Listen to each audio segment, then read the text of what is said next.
Stove వెలిగించుకొని గిన్నె పెట్టేసుకుందాం. గిన్నె పెట్టుకున్నాక తగినంత నూనె అయితే పోసుకోవాలి.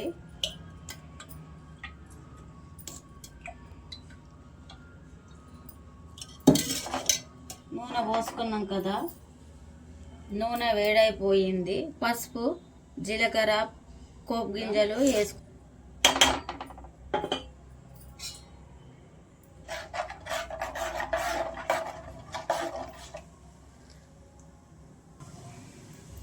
అలాగే కోసి పెట్టుకున్న వంకాయ వేసుకుందాం.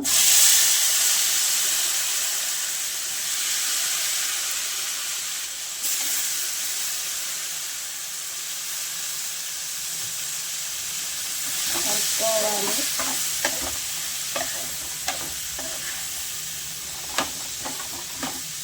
అలాగే కోసి పెట్టుకున్న టమాటా కూడా వేసుకుందాం.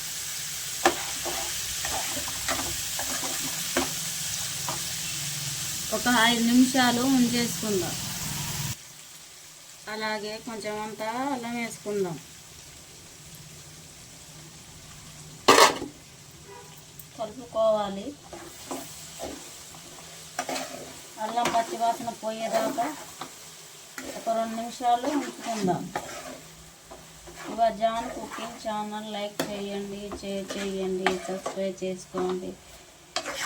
ప్లీజ్ అండి, కొద్దిగా మిమ్మల్ని ముందుకు తీసుకుపోండి దయచేసి.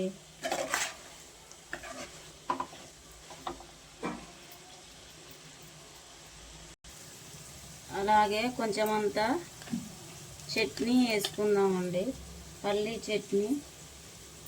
మీరు కూడా నాలాగా ట్రై చేయండి, చాలా అంటే చాలా బాగుంటుంది.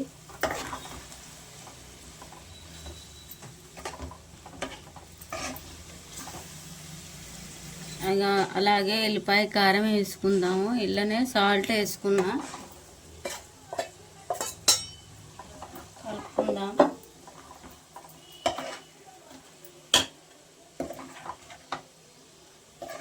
ఇప్పుడే కదా కారం వేసుకుంది.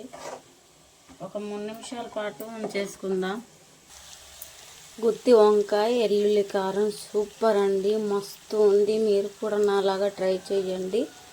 ఇది ఫ్రై అండి. ఉంటా మరి, బాయ్.